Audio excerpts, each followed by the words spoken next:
Well, it's very important to us that we have regular high-level contacts with China. It's the most consequential bilateral relationship in the world, and we feel that engagement is the best way to advance the relationship.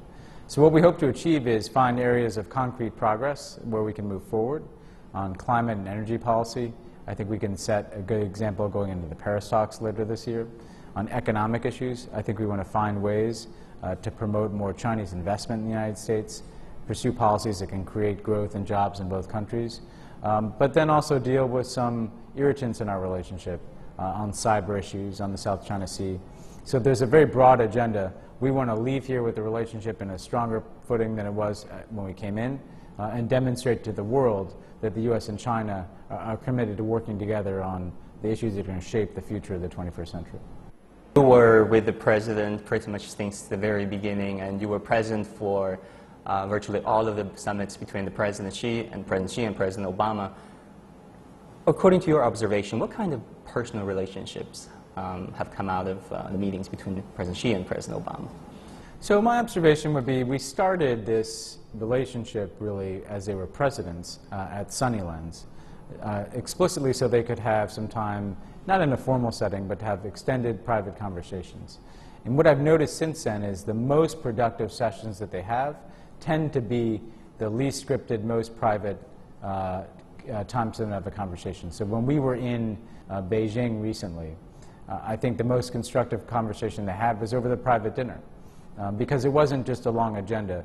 The two of them could share their worldviews, they could speak candidly about where they were trying to move their respective countries, and I think they've established a type of relationship where they can get beyond just the long list of issues we have to discuss, and step back and give each other the context that they're each dealing with as leaders of such important and powerful countries.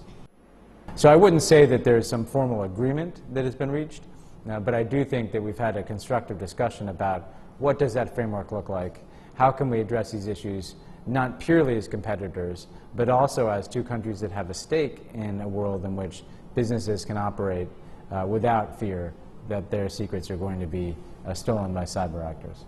On climate change, can we expect a new deal?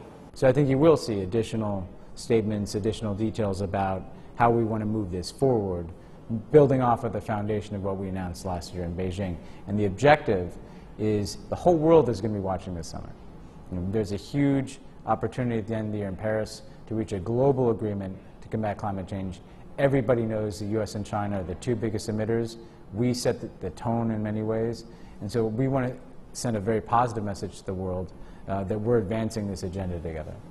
Law enforcement cooperation. Recently, one high-profile Chinese corruption suspect, Yang Jingjun, was repatriated back to China. What prompted the White House, the U.S., to do that?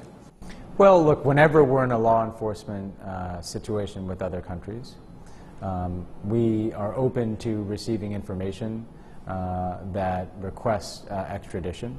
And our law enforcement community reviews that information, and then they make a determination about whether or not it's sufficient to lead to repatriation.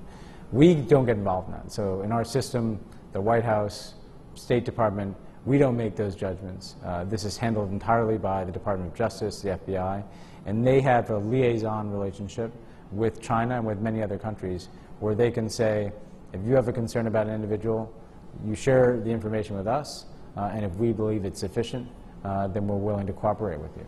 So for the U.S. to repatriate more of the corruption suspects, as was requested by the Chinese side, they will have to do it on a case-by-case basis through the Justice Department? That's exactly right. This would be a case-by-case basis where the Justice Department will have to receive the information, and then they will make an independent determination, separate from the White House, about whether the information is credible enough to require repatriation.